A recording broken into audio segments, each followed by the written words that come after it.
Shalom everyone, and today we study Parashat Mishpatim from the Zohar, a very important parasha. Just to get the context, we are on the 6 weeks of the Days of ShOVaVYM. So according to the general tradition, this is the last and the 6th week of the 6 weeks of the ShOVaVYM. Rabbi Ashlag says it's basically 8 weeks. You can have 2 more weeks of intense spiritual tikkun. Whatever you take it or leave it. Zohar Mishpatim, when we talk about the original parasha of Mishpatim, starting on the book of Shemot, Exodus, chapter 21. Now, the story is that we read last week, we read Parashat Yitro, Mount Sinai Revelation, and the Eser HaDibrot, known as, by mistake, as the Ten Commandments. It doesn't say anywhere commandments, it says Dibrot, sayings, God's emanations to humanity with the instructions of the main ideas of laws, the laws of God. Parashat Mishpatim is expansion. We're still on Mount Sinai, okay? We have to understand that from the story point of view, we are still on Mount Sinai. Moses is coming down only later. So when we read in the Zohar, in the Torah, that God appeared on Mount Sinai and gave the law, this is the law. Now, whenever we go into the Torah, into the study of Jewish law, big part of Jewish law is based on what it says on Parashat Mishpatim. The Mishpatim means in Hebrew laws. When you go in Israel to study to be a lawyer, you go to Mishpatim school. Okay, that's how it's called till today. It's a common word, and that's what it means, the laws of this world. So we have few, as we know, everything we study in the Torah has 4 different layers. Of course, the first layer is the simple, the pshat, which is basically talking about the basic laws of any organized society. This is also connected directly to the 7 Noahide laws, which means the laws of the covenant between God and Noah, the laws between God and all of humanity. And one of the major laws of the 7 laws of Noah is you need to have courts and judges and policemen to enforce the law so people's rights are not being stepped on by anyone, not by the kings and not by rich people, not by powerful people, but not by the neighbors, not by anybody. So this is part of the basic human law that is godly. Why is it godly? We have to understand something very important. The moment you have a legal system, it could be as righteous as it could be. You know, the best philosophers and lawyers and lawmakers, professionals, wrote the best constitution. Still, years after, for many years, it took many years for the American Constitution to be written. And after it was written, the people who wrote it said really clearly, these laws were written for people who believe in God. Because the moment you don't believe in God, your brain is capable of finding all kinds of ways to just go around the law. Or the moment you know that there is a divine rule, that even though no one is looking at you, you still know that there is a law, and the law is beyond your five senses and your logic. So according to your logic, let's say you think if I steal from that person, he's very rich, he won't even notice. So why can't I steal? He doesn't feel the damage. Um, Nobody saw it. Who cares? And then comes Mount Sinai Revelation, who says, "Do not steal." Okay, what didn't you understand? So why? Then we have to go to the Zohar level, which means what is it that you want? You want to steal in order to get what? Power, money is power.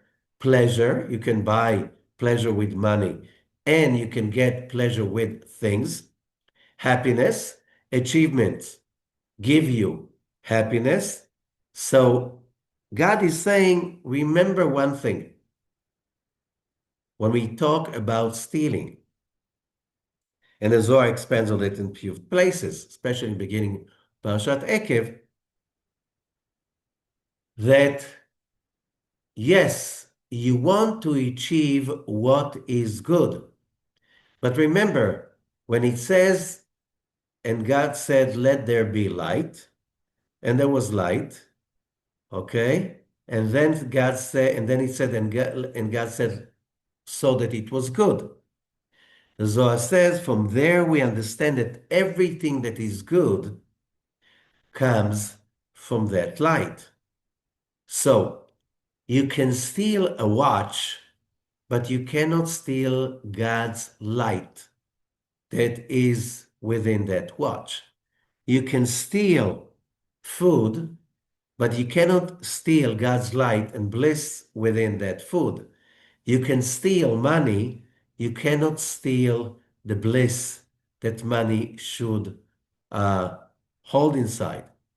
Therefore, when we talk about the 10 revelations on Mount Sinai, 10 emanations on Mount Sinai, it's not just words. We're talking about emanations, injections of life flight into our reality. And God, what He's saying, you want to connect to my lifeline, to my tree of life, 10 dibot, 10 emanations of light. These are the rules. You were created in my image, and therefore you have the need to become like me. You cannot have free gifts. You cannot be happy from what doesn't belong to you. Therefore, I created for you this physical world in which you have to follow the laws of integrity, honesty, grace, love, compassion, and sharing, and especially merit. You want to achieve more, you have to merit achieving more, and that should be by your basic work, which means putting the effort, the honesty, and trying to do it according to the rules the way it says over here. However, Rabbi Ashlag is saying, people move forward. How come they move forward? They have to move forward. Why is it? Because human life is like, the two different kind of cars. There are cars with front wheel drive, okay, and there's a back wheel drive. That's the same with humans. What's the difference? Front wheel drive is somebody that is running after his vision. He has his vision. He has a spiritual vision to get closer to the Creator. How do you get closer to the Creator? So the Torah is giving us a roadmap. This is what you should do in order to transform your human nature, as it says in Genesis, that humans are born evil from beginning, from birth. However, that's the heart, not the soul. The soul is pure, and the soul has to transform the heart into good. And what's the price? Overcoming the evil inclination. When you overcome the evil inclination, you can start stepping up the ladder, going to a higher and a higher dimension till you can reunite with your creator. And then you can achieve an infinite influx of bliss, of pleasure, of light. And that is the purpose of the whole creation.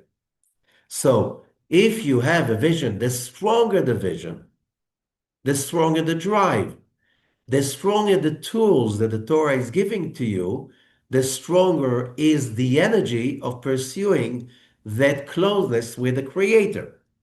On the other hand, what about people who don't want it? What about people who deny the laws of the Torah? They deny the existence of the Creator. They deny that vision about the Creator. They have other visions. We'll talk about it. For them, there is a backwheel drive, which means, what does it mean? Life has rules of cause and effect. You cause damage, pain to other people. That's basically what the civil law is about. If you read Parshat Mishpatim, it will, what goes around comes around. Soon enough, you're going to pay for it. And then because all the evil you generated starts to beat you up, payback. You start to run away from pain. And as you run away from pain, I'm talking about mentally, you're looking for a way out. You're trying as much as you can to get out of the box. And finally, when you try so much to get out of the box, you start to turn to God. When you turn to God, then you can start move forwards.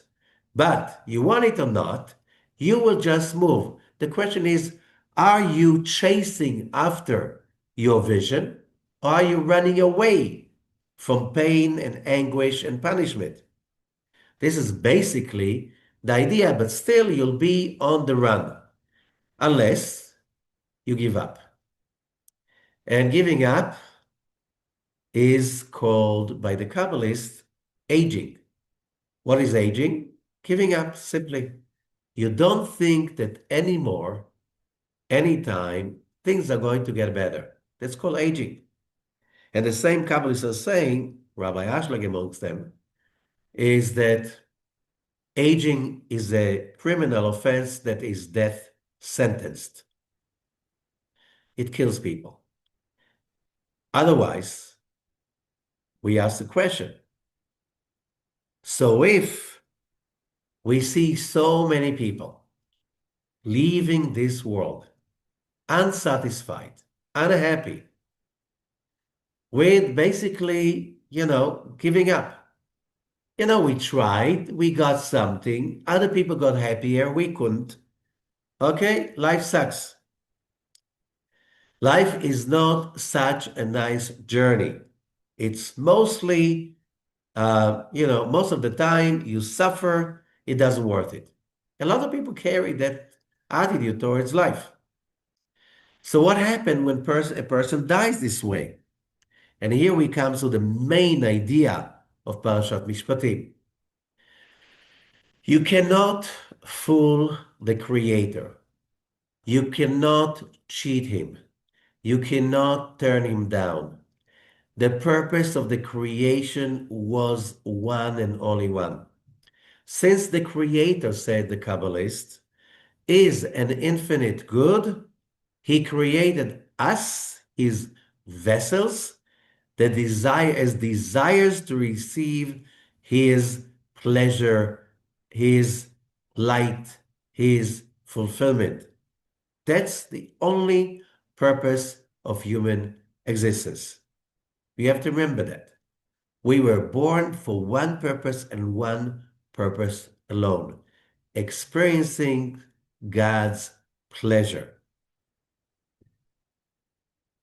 Living this world miserable, like a lot of people do, it's like you breached the contract with your creator. How could you do that? Only if you believe in YOLO, you live only once, that's the case. Which means you live only once, you missed it, bad for you, you're doomed forever. Okay? Now, the world is divided right now into, let's say, three parts.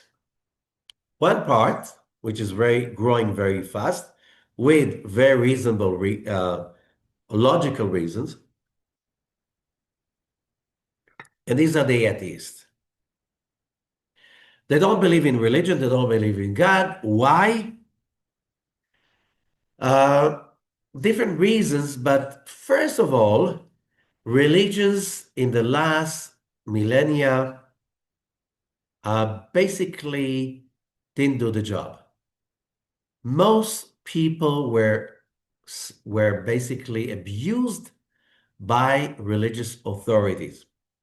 Doesn't matter what religion, but usually religions were used by the elite, by the people holding for the power, to submission, to bring the masses into submissions so the elite can abuse the rights of the masses, and the elites with the religious excuses just justify that. It's the name of God, the name of religion, you're being punished, you don't deserve it, whatever. Most elites in the last 2 millennia preferred to defy the idea of reincarnation, especially in the monotheistic religions. Why? Because you miss it forever. You're going to be doomed forever. And when a person is going around with the ongoing feeling that, I'm listening to all the stories about those great righteous men that roamed the earth millennia ago. How could I ever be like them? And therefore, I'm doomed. What kind of hope do I have? I'm going to be wrapped in hell forever. And, that's not a very happy way of life. You do not create very happy societies and not very creative societies because everything is built on guilt and fear.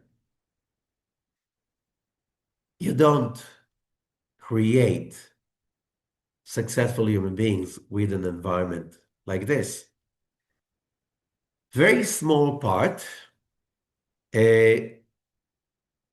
change it, which means, let's say, even today, big part of what is being declared monotheist religions still believing in that vengeful God that will punish you and, forget it. You should be guilty for the rest of your life because you're human beings, you're broken, and you're hopeless. But that's not the God of Abraham, Isaac, and Jacob. And therefore, we need to go to Parshat Mishpatim. As I said before, if the Creator is infinite being of love and power and bliss, He created us for one purpose alone, so we can experience that happiness and bliss. However, again, since He imprinted in us His image, as it says that God created Adam in His image, okay? Therefore, what the image? God has no image, only a mental image. Therefore, we have that intensity of trying to find control, trying always to be the creators in our lives. And that means to experience darkness and say, let there be light in spite of all the circumstances. Simply in spite all the circumstances. That is when you get closer to the Creator. Same thing when you turn the failure into success, as it says in Proverbs that the righteous will fall 7 times and rise. However, the wicked, they will always harden their hearts and will fall in times of uh, hardship because they're not flexible enough. They don't believe they deserve for better life. And since the infinite creator cannot be deceived, what happens when somebody died unfulfilled, unhappy? And that's when we need the idea of reincarnation. So when the Zohar says about Ve'ela Mishpatim asher tasim lifneim, Exodus 21:1, these are the laws you are to set before them.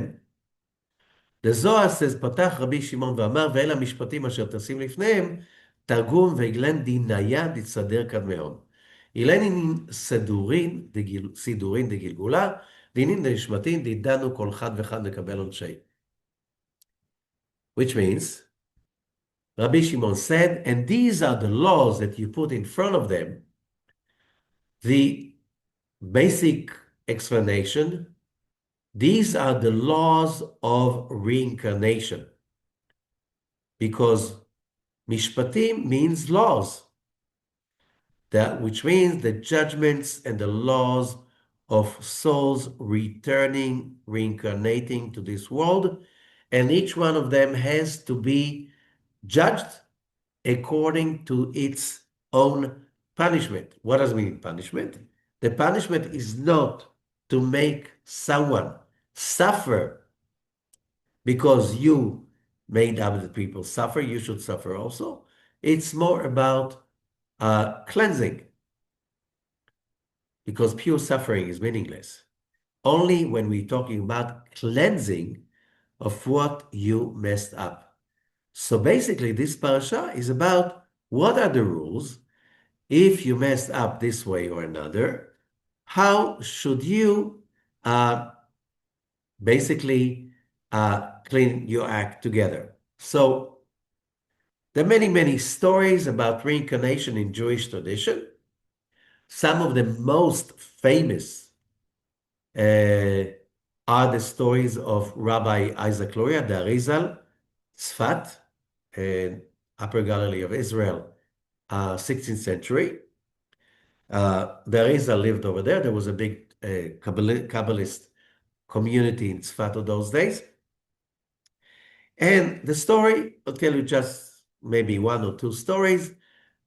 One young man, blacksmith, comes to Rabbi Isaac Luria saying to him, I need your advice. I was offered to marry a young woman from very, very, very well-to-do household. Her father is very rich. He's offering me a house and a nice dowry. Like, really, I don't see myself that I deserve something like this.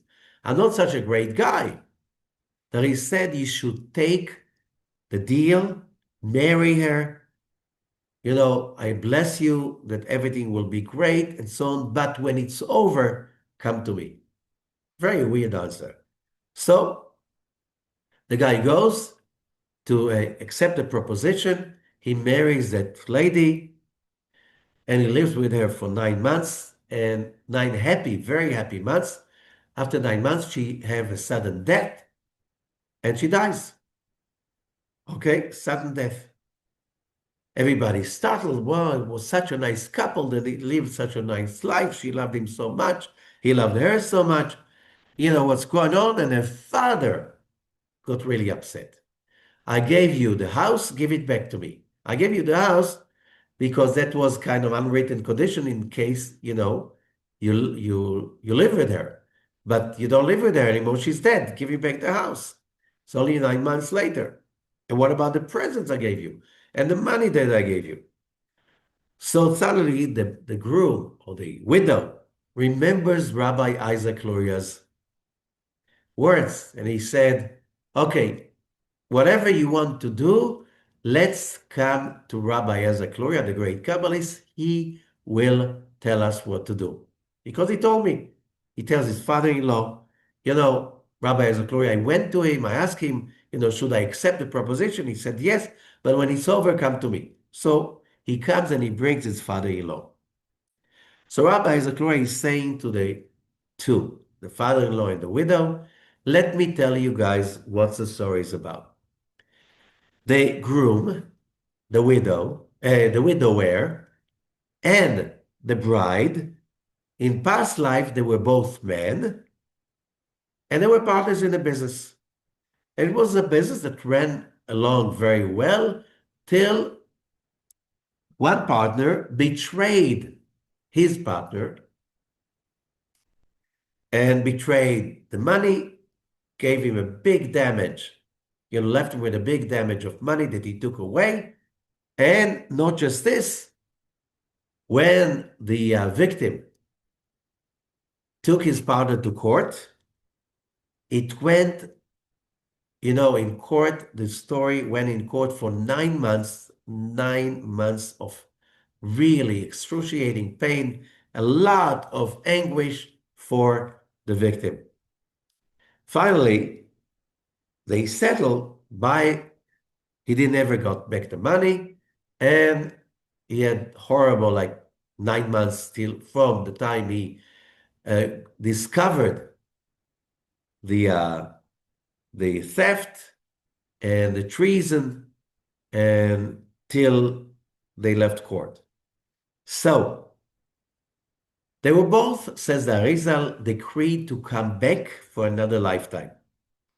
The victim came as the groom, now the widower.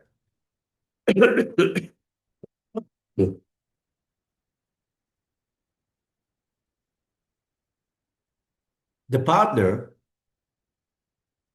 that stole, that was the thief, came back as a beautiful, nice lady. And his purpose was one, to come as a beautiful lady with amazing good manners, to marry him, and for 9 months to give him pleasure, to make him happy, to be the nicest, loving wife possible. So Rabbi Zakloria is saying to the groom, I'm very sorry that you lost your bride, but that was your partner for past life. He owed you only 9 months. And after he finished that, he passed on. He simply went on in his process of tikkun, and you don't get any more. So you just be happy that you got back those lost 9 months from past life. So the father is asking, so what about the house? Says the Arizal, yes. You have to remember that your daughter was a reincarnation of that thief partner that stole so much money from that widower in his past life. That dowry and the house should cover up the damage. And then your daughter doesn't have to come back for another lifetime to give it back. So now that you guys understand that everything is settled down, nobody owes anything anyone, each one should go in its own way, and story over. So the two had no claims anymore to each other. Each one went to another place on his own way, on his own road.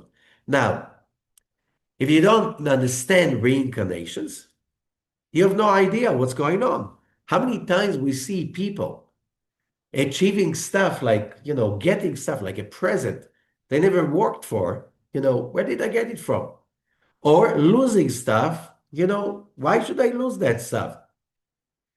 We all come into this world for that purpose. So let us continue with the Zohar. The next verse in the Torah, chapter 21, verse 2, כי תקנה ודברי 6 שנים יעבוד ובשביעית יצא לחופשי חינם. When you buy a Hebrew servant, he is to serve you for 6 years, but in the 7th year, he should go free without paying anything. Now, in the biblical law, there's no punishment of serving in jail. When you think about it, when we say that somebody he was in jail for 7 years. He he paid back to society. Did he? How much did it cost the taxpayer to maintain jail, to maintain that convict in jail, to pay for the air conditioning, for the housing, for the water, for the food? Did he pay for that? Did he really pay back for society? I don't think so. So you see all of these prisons, what they call them in North America, which is kind of trying to wash it away. Correctional facilities. Are there really correctional facilities? We know that a big percentage do not change for the better in jail. So the Torah did not believe in jailing. First, who's going to pay for it? No. Why should anybody pay for it? And second, you send people to be in jail with other criminals. Some people just make, a felony one time, one in a lifetime. Now you spend years with criminals, 24/7, you'll become one of them. It's like you don't do that. That's not correctional. They'll be drawn into this world. So in the Hebrew law, what you read in Parshat Mishpatim, if you could not compensate the victim for the damage you've caused him, you should be, you should be sold as a slave, but basically it's a servant for 6 years maximum. After 6 years, you must be freed. Okay, what does it mean? It's on a limit time. And also the laws for the Hebrew slaves are, the Talmud says you buy yourself a slave, you really buy yourself a master. Why? If you have only one bed, he should sleep in the bed and you should sleep on the floor. You have to treat your slave with all the dignity, all the love possible. Basically, you become a foster family. Now the slave has, some hope. You live with normal people that, yes, you have to pay back. They bailed you out for you to compensate your victim. Okay? Reincarnation, if we talk about reincarnation, you paid your karma. You don't owe anyone because by being sold as a slave, you gave back your debts. You paid your debts. Now, you have to pay your debt by working for that family that bought you, one. However, you live with normal people with high values. Otherwise, you cannot be a foster family for somebody like this. So you have to understand that basically that's a correctional facility, I would say, which means more chances that after 6 years, when a slave is coming out to freedom, he already has a job, he already knows how to work, he already lived with functional human beings that taught him a lifestyle that is, what can I say, sustainable. That makes much more sense. Of course, what do you do with criminals like murderers and some people like this? That's another story that, oh, oh, I won't go into details, but if somebody committed, uh, and it says in this parasha, somebody committed a murder, he's death sentenced. Why? The felony that he damaged his soul is so heavy that court, if you understand reincarnation, court does not judge you because of the murder. Why? Whatever judgment the court is going to issue is not going to return the victim back to life. So why are you judging him?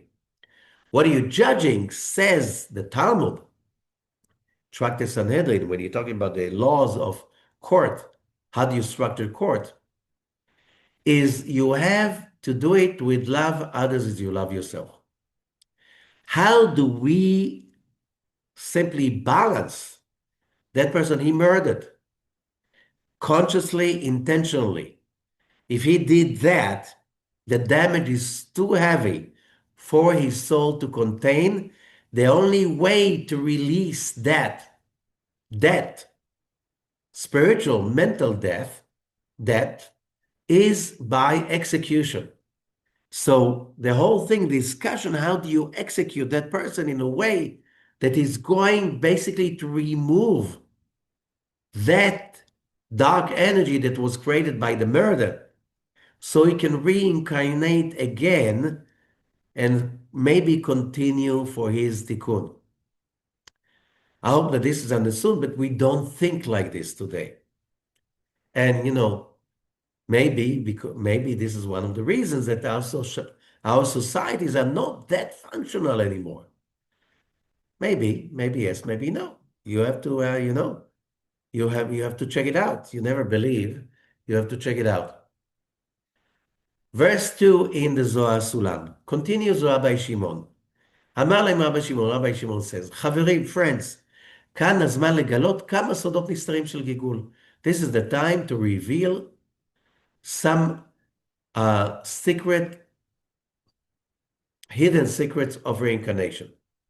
כי תקנה ודברי 6 שנים יעבוד. When it says you buy a Hebrew slave, he will work for 6 years.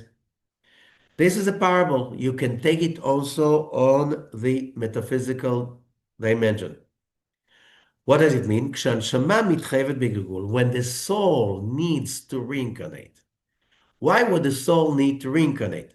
או מחמת עוונות, either because of sins, which means accumulating bad energy, which means every time, remember, we are creatures of desire. We created by God to desire pleasure.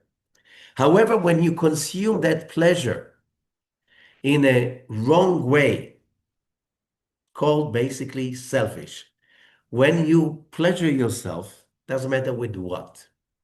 It could be food, it could be money, it could be any kind of pleasures, and you get the pleasure selfishly, it's against the laws of the universe. Why? You're not a creator at that time. You're a passive vessel that receives. And that's why we learn many times when we indulge ourselves, focus on achieving individual, personal pleasure without caring for others, that's a desire to receive for the self alone, according to the wisdom of Rabbi Ashlag, which is totally opposite to what the Creator is about, which is just about giving.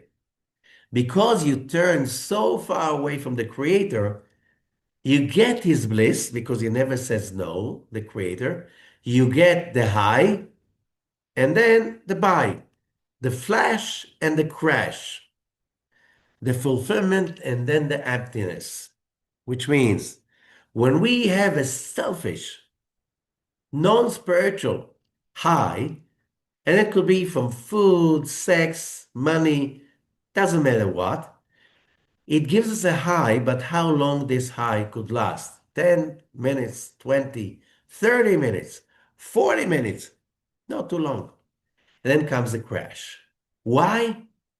It's against the laws of the universe. And when are you going to correct that crash? When are you going to correct that negative energy that you drew in God's positive light and you mess it up with your own selfishness? And the energy that was positive when it came from the Creator, you turn it into a negative energy, an energy of trauma, pain, feeling of loss, whatever. But that's called klipa, a shell. What does it mean? A shell does not allow you to access the inner sweetness. Same thing.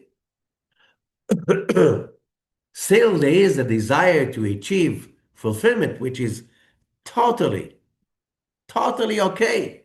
God created you for that purpose. However, since you're created in his image, you cannot enjoy selfishly. You have, you want to have a great life. Make sure that other people get benefit also.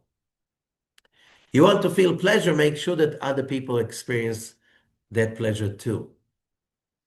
When you transform the selfish desire, the desire to receive for oneself alone, into the altruistic desire, the desire to receive in order to share, that's when you achieve your tikkun, your correction.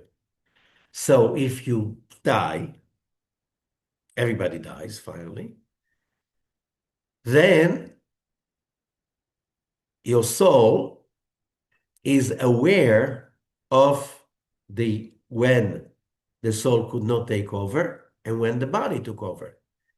And now the soul needs to reincarnate again. שהנשמה מתחייבת בגלגול.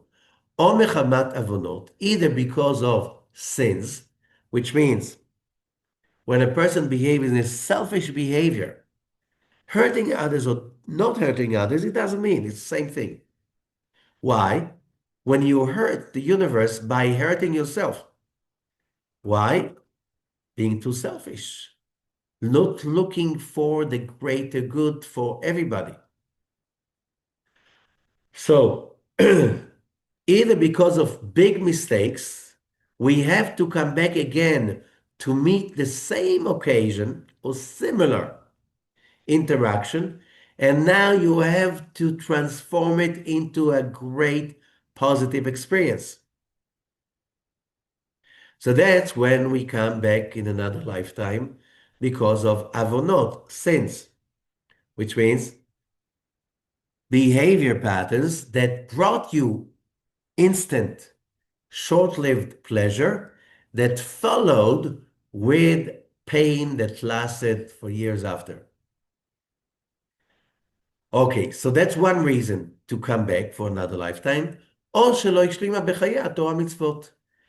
Could be also that the soul did not complete the Torah and the mitzvot. What do I mean the Torah and the mitzvot? We have to understand that the Torah and the mitzvot are terms that are wrongly translated. The Torah is a guidebook. That guidebook that is also mystical, which means when you study the Torah, it's not just for the purpose of understanding the logical patterns in the Torah, of the stories or in the commandments, the rules. More than that, it's important to understand the goal, not the mean. Understanding the mean is necessary, but you have to also to understand the goal. Why does the Creator want us to purify ourselves and our bodies with the Torah and the mitzvot? And the answer is simple. The more Torah and mitzvot we observe, the more we connect to the infinite light of the Creator. That light of the Creator that comes through the Torah and the mitzvot has a very powerful trait. It cleanses the body and the soul. That's what it is. The Torah and the mitzvot are metaphysical system of connecting to the tree of life.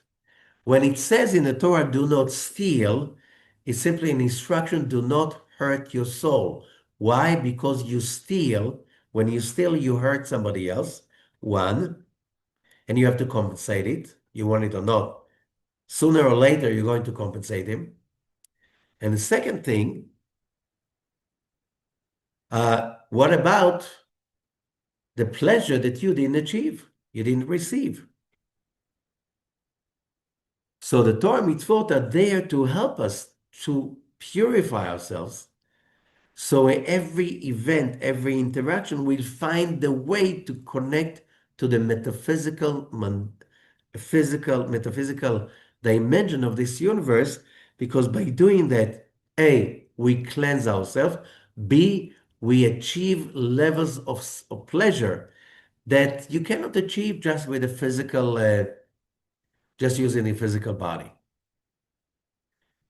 Because the soul did not achieve completion, then the soul has to return again and to get dressed up in a body, because remember, the body is only a dress, it's replaceable. The soul stays forever. דהיינו לחזור ולהיוולד ולהשלים המוטב עליה, which means the soul has to come back to be dressed up by a body in order to perform what is there to perform. Okay? In its life. What is there to perform? As we said, either on one dimension, it is to correct all the selfishness and fulfill all the pleasure, the divine pleasure we're supposed to receive through the Torah and the mitzvot. Okay. תחזה. זו משפטים, verse 11. ברנשקא דתיילד יאבן לי נפשה מסיתרא דבהירא, מסיתרא דדחיו, מסיתרא דאילין דתקעון אופני הקודש. זכה יתיר יביא לרוחה, מסיתרא דחיות הקודש, זכה יתיר יביא לנשמתה, מסיתרא דקורסיה ותעלת אילין, ותלת אילין, הנו נמה עבד ושפחה דברתא דמלכה. Okay, what does it mean? Come and see. This verse 11 in a Zohar Sulam, Parshat Mishpatim. A man, when he's born, he is given a soul on the part of the beast, on the part of purity, and it's called nefesh. Nefesh is the part of the soul, the lowest part of the soul, that is usually attached to the body. On the part of those called ofanim, that is from the world of Asiya, if he marries, he'll be given a spirit from the holy beast, Ruach. That is from the world of Yetzirah. When he marries, he's given another soul from the side of the throne that is from the world of Beriah, Neshama.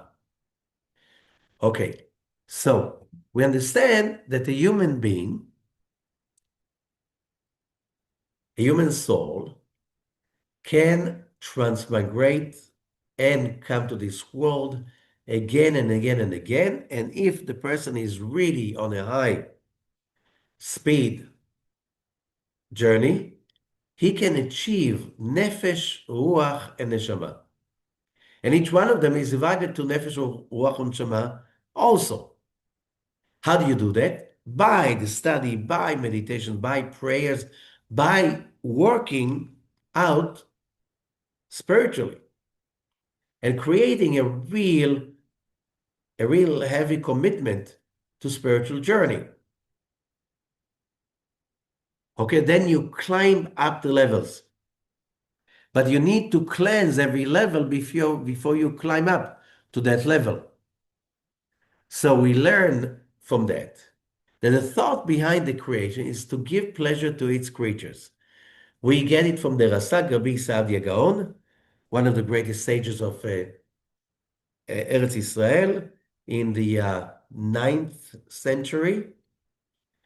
Then he became a leader in Cairo. Then he went back to Eretz Israel, and then he went to Babylonia. At that time, the most powerful center of Jewish creation. Okay, so also the Razal and the Arizal, Rabbi Zakluria from the 16th century, and the Ramchal, okay, all of them were like, the greatest in their generation, emphasize a lot of that idea that the Creator created all his creatures in order to give pleasure to its creatures. So we are his vessels, and you can't run away from that. So if your vessel is not full yet, and you're not having full-blown, you know, experience of pleasurable life, of spiritual enjoyment, not the joy of the physicality. You can enjoy, yes, good food, but let's say the food was delicious. How long can you enjoy the food? Let's say you eat only that dish. It's only a matter of time and you feel nauseous looking at it again.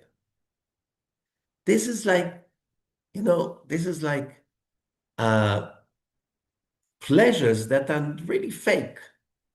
The real, authentic, true pleasure is to love your children, to love your spouse, to love your community, and also to do it for the purpose of tikkun, which means when I love other people, I connect to the tree of life with the attribute of love. So when I really generate love, I can really elevate myself and fulfill myself even more.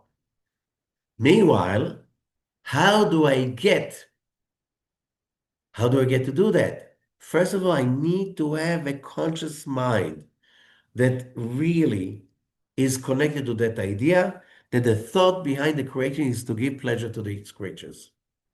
That's the most important thing. I'm here because the creator wants to give me a certain pleasure. I don't know what this pleasure is about. So I'm looking for it, and I'm looking for it, and I'm looking for it. And if I really do my spiritual inner work, I will find out what kind of godly pleasures can really fulfill me. And we can see that a lot of people, when they volunteer, when they take care of others, sometimes people do what they love and they love what they do. They get a job in what they're good at and they love doing it. What happens if they stop doing it to you? You get upset and you, instead of saying, how can I help you guys? Because you gave me so much pleasure lately for such a long time, and now you don't. I can generate that same happiness and I can give you back some boost. I can give back. Why don't we do that? The idea is very clear. When we want to receive only for oneself, we turn away from God. When we follow not the road of abuse of other human beings, but not just human beings, all of the creation, but you're always having that vision that I'm here to enjoy his pleasure, and the way to get closer to him and have more pleasure is by doing good to others. Do you notice that the real happy people are people that are altruistic, that are really busy being there helping other people? Why is it like this? It's known it is. Because when you have to keep it for yourself, you're connected to the darkness, not to the light side. This must be very clear. Now, the world that we live in, why is it so important to understand? Because, when I understand that if I really care about myself, our world is only about what's in it for me. When I'm really caring just about what's in it for me, for my selfish desire, and I realized by doing that, I'm separating myself away from the creator, and therefore I'm looking for someone I can share with.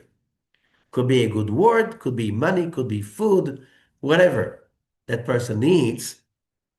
We don't ask, we won't know. What does he need? Okay. When we do that and care for others, we start the journey. Because when you care for others, you start to get out of your own self. And when you're full of yourself, God cannot be there. It says very clearly, when you're full of yourselves, says God, I cannot live with him in the same place. He's full of himself, no place for me. Remember that. It's not just a joke. It's a description of reality. So when we understand that I should do my best to achieve God's pleasure and closeness. But what if I didn't make it? So it says in the book of Samuel 2:14, he should think of some way to keep the one of banished from being forever an outcast, which means no one will be outcast, not even one soul, because if the Creator created us, the infinite creator of the world, that is infinite love without judgment to anyone. The judgment is generated by our own mistakes. And the Torah is about how to, one, be careful not to create the judgment. Stealing is judgment. Okay? You created lack and fear in the heart of your victim. Now it comes back to you when you take the theft. Okay? So, but still, you have to fix it, you have to correct it, you have to return it because you will never feel pleasure unless you do that. That's a law of the universe. However, the universe, as Rabbi Ashlag explains, had a, any person in history that made a mistake, every person made a mistake. There was a movie, a parallel universe waiting for him in case he makes a mistake with all the needed movies and scripts of what's going to happen. That to show us that everything is in the hands of heavens, except from the awe of heavens. Sages again. What does that mean? When I have the awe of heaven, the chances I'm going to steal are not that high.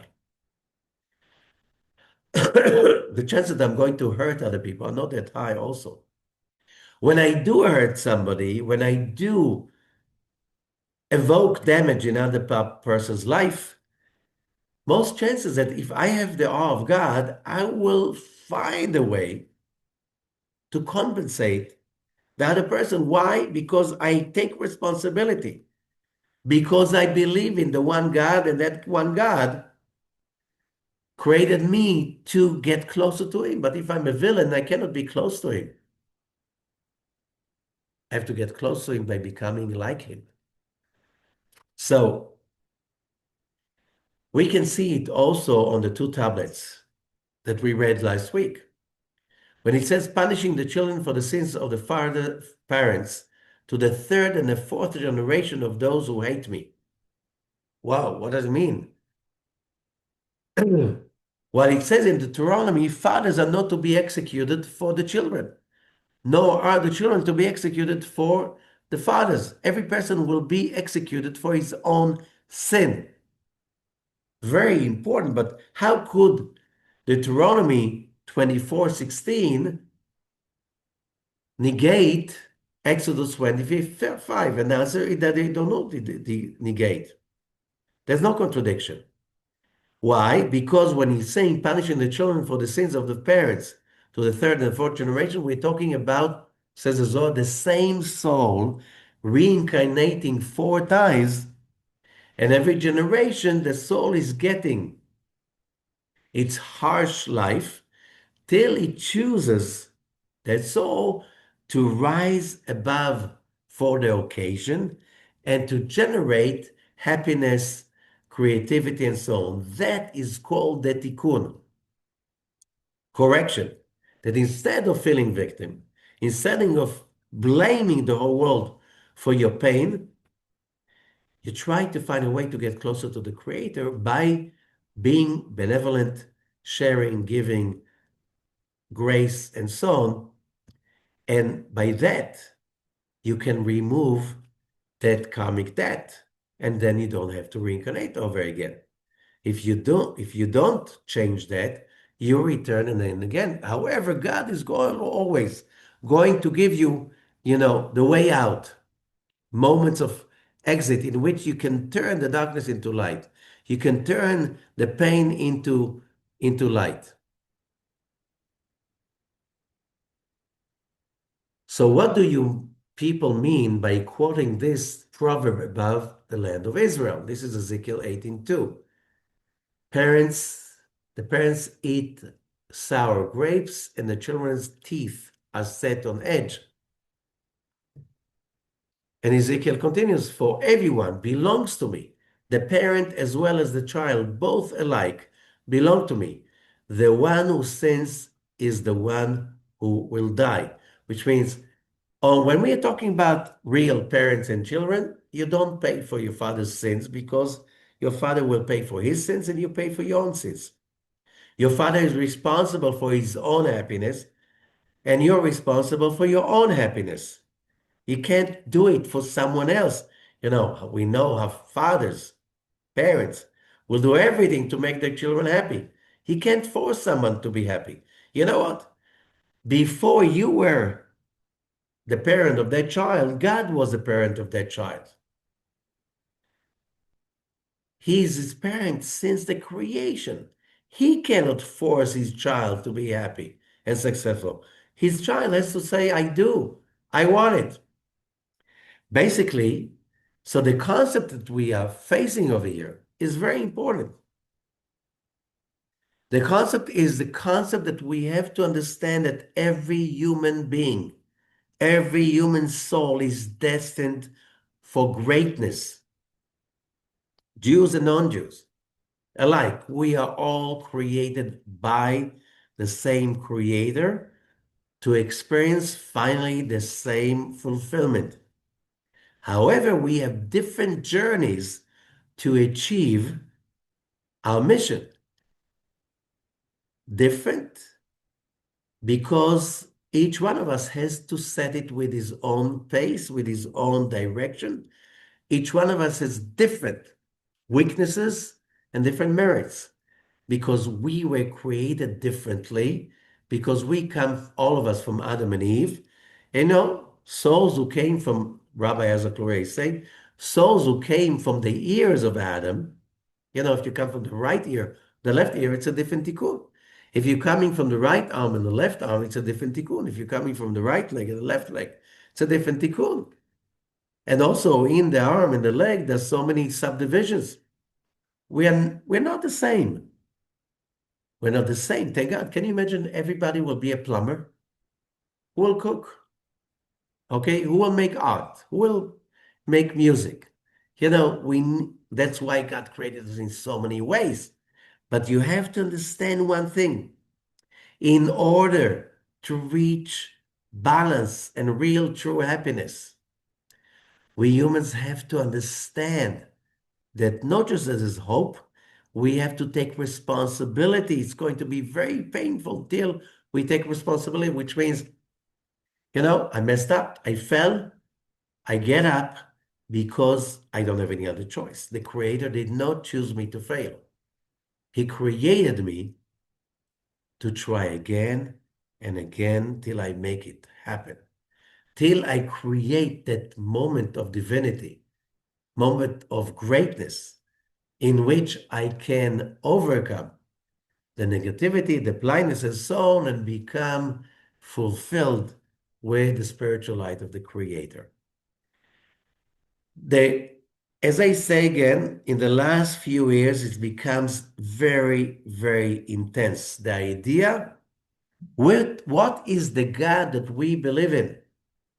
Is it the God of rage and judgment that will punish most of humans, send them to hell for eternity? Or do we believe in a God, the God of Abraham, Isaac, and Jacob, the God that created us to be successful, that gave us and is giving us all day, every day, the whole day, more and more opportunities to overcome whatever negativity we created in past lives and reach finally to fulfillment?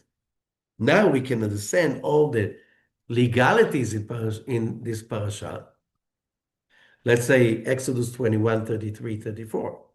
If anyone uncovers a pit or digs one, and fails to cover it, and an ox or a donkey falls into it. The one who opened the pit must pay the owner for the loss. Why? And that is a law that is it's a law of damage. That could be anything. When you have a pit, it could be anything you created. Let's say today it's very popular, the whole idea, understanding. You pollute a river. People drink from that river. You poison them. They die. You have to pay for it. You don't pay this lifetime, you pay next lifetime, but you're going to pay because you caused there, and that's damage that you created. That could also be covered by the four different kinds of damage, because you have the bow, the pit, hamaveh, you can have, your car, your dog, let's say, ran through the street, knocked down somebody's display, and everything broke down, and you have to pay the damage. Okay? Now, depends where it was standing, where your dog was, stuff like this. But if your dog, any animal of yours, or let's say your car lost the brakes while it was parking, and then it rolled down the street and hit somebody else or somebody else's car, you have to pay the damage. Your responsibility. Okay, that's the third one is fire. You said you make a bonfire, becomes a forest fire, bushfire, and many homes are being burned. You created the source of the damage, and you have to pay for it. Okay, so you have like all of those laws, it's about cause and effect. Now, civil law, suppose to compensate the victim so the culprit or the one in charge is not having to compensate anybody anymore in any lifetime. But if court was not there, if court did not find any, so he will be, and that Rashi speaks about it also, there will be a way you're going to pay for it. Everything in the universe is into homeostasis, into balance. Sooner or later, the stuff will be balanced. So when we say about injuries, and it quote talk about you take the life of life, eye for an eye, tooth for a tooth, hand for a hand, foot for a foot, burn for burn, wound for wound, bruise for bruise. So everybody heard about it, but if you don't compensate whoever you hurt him, you'll have somehow to come back and compensate with your own loss. That's what it's talking about, reincarnation. So why are people stuck in terms of their professional development, life development, spiritual development, relationship development? Is because we are not realizing that we have a tikkun. We're totally either sitting in the pit and complaining, or we are full of ourselves and we blame the whole world for all our pains. And I'm perfect. It's everybody else's mistake, and they have to apologize. Or I take responsibility for what I go through and remove that with excitement, happiness, and love, transforming the negativity into positivity. And that's called tikkun and correction. But we learn also here that without spiritual enlightenment, without godly divine enlightenment, without spiritual development, without taking responsibility for one's emotions, knowing that there is a God that is not just somebody sitting up in heaven, somebody who controls every movement to simply put together people and animals, objects, whatever. So the interaction will create another opportunity for a tikkun, a correction.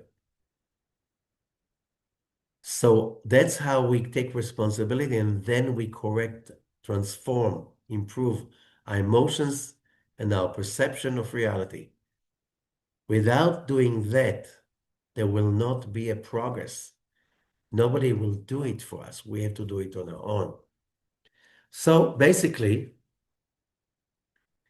we are in a great journey. And of course, there are many, many classes to study in order to understand that journey. If you want to go deeper, you go online on the site and look for the reincarnation and correction course on livekabbalah.org. Basically, study, learn, transform, correct, upgrade yourself, and you'll have a great life. Thank you so much.